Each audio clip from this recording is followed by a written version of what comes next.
Hello प्यारे friends, इस video में वीवीआई जीके से सवाल बता रहा हूं। तो इस सवाल को उत्तर जानने के लिए इस वीडियो में शुरू से अंत तक जरूर बने रहिए। इस वीडियो में शुरू से अंत तक बने रहने के लिए फ्री एजुकेशन धनराज की ओर से सबसे पहले आपका स्वागत है। तो देखिए, जीके से वीवीआई सवाल है, वही सवाल हमेशा कंपटीशन एग्जाम में अक्सर पूछता है। इन सवालों को उत्तर जानने के लिए इस वीडियो में शुरू से अंत तक जरूर बने रहिएगा। देखिए, फर्स्ट सवाल है, भारत की 3 सेनाओं का प्रधान कौन होता है? भारत में 3 सेनाओं हैं और तीनों सेनाओं का प्रधान कौन होता है? इसमें 4 विकल्प दिया हुआ है और 4 विकल्पों में से बताना है। ए में दिया हुआ भारत का प्रधानमंत्री, बी में दिया हुआ है भारत का राष्ट्रपति, सी में दिया हुआ बिहार का मुख्यमंत्री और डी में दिया हुआ उपराष्ट्रपति। समझ गए? तो कंफ्यूज होने के लिए 4 विकल्प दिया हुआ रहता है, उन 4 विकल्प में से एक सही रहता है और 3 गलत रहता है। तो देखिए, भारत के 3 सेनाओं का प्रधान कौन होता है? तो भारत का राष्ट्रपति होता है। कौन होता है? भारत का राष्ट्रपति। इसे आप याद कर लीजिएगा और 3 विकल्पों को भूल जाना है और याद रखना है कि भारत के 3 सेनाओं का प्रधान भारत का राष्ट्रपति होता है। कौन होता है? भारत का राष्ट्रपति। इसका आंसर बी सही हो जाएगा। अगला सवाल है, राज्यसभा का सभापति कौन होता है? राज्यसभा का सभापति कौन होता है? इसमें 4 विकल्प दिया हुआ है और 4 विकल्पों में से बताना है। ए में दिया हुआ उपराष्ट्रपति, बी में दिया हुआ राष्ट्रपति, सी में दिया हुआ प्रधानमंत्री, डी में दिया हुआ मुख्यमंत्री। समझ गए? तो राज्यसभा का सभापति उपराष्ट्रपति होता है। कौन होता है? उपराष्ट्रपति होता है। इसका आंसर ए सही हो जाएगा और इन तीनों विकल्पों को भूल जाना है और याद रखना है कि राज्यसभा का सभापति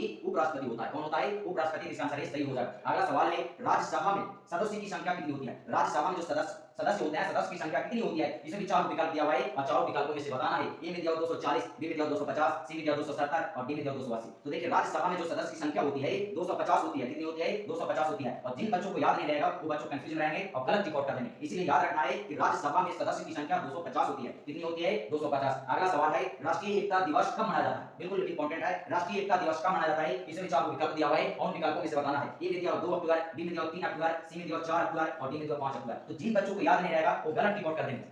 समझ गए? इसलिए याद रखना है कि राष्ट्रीय एकता दिवस 4 अक्टूबर को मनाया जाता है। कब मनाया जाता है? 4 अक्टूबर। तो इसका आंसर राइट सी हो जाएगा, यानी 4 अक्टूबर। और इन तीनों विकल्पों को भूल जाना है और याद रखना है कि राष्ट्रीय एकता दिवस 4 अक्टूबर को मनाया जाता है। अगला सवाल है, मुस्लिम लीग की स्थापना कब हुई थी? इसमें 4 विकल्प दिया हुआ है और 4 विकल्पों में से बताना है। मुस्लिम लीग की स्थापना कब हुई थी? ए में दिया 1926 में, बी में दिया 1907 में, सी में दिया 1908 में और डी में दिया 1910 में। तो जिन बच्चों को याद नहीं रहेगा वो बच्चों गलत रिकॉर्ड कर देंगे। इसलिए कंफर्म याद रखना है कि मुस्लिम लीग की स्थापना कब हुई थी? तो 1926 में हुई थी। कब हुई थी? 1926 में थी। इसका आंसर ए सही हो जाएगा। याद कर लीजिएगा कि मुस्लिम लीग की स्थापना 1926 में हुई थी। अगला सवाल है, भारतीय राष्ट्रीय कांग्रेस कब 2 भागों में विभाजित हो गया था? समझ गए? भारतीय राष्ट्रीय जो है कांग्रेस कब 2 भागों में विभाजित हो गया था? 2 भागों में बट गया था। ए में दिया 1902 में, बी में दिया 1930 में, सी में दिया 1905 में और डी में दिया 1907 में। इसका आंसर राइट डी हो जाएगा। 1907 ईस्वी में भारतीय राष्ट्रीय कांग्रेस 2 भागों में विभाजित हो गया था। समझ? इसी प्रकार से कंपटीशन एग्जाम में पूछा जाता है 4 विकल्प देकर और उसमें एक सही रहता है, 3 गलत रहता है। इस वीडियो में शुरू तक देखेंगे तो बिल्कुल समझ में आ गया।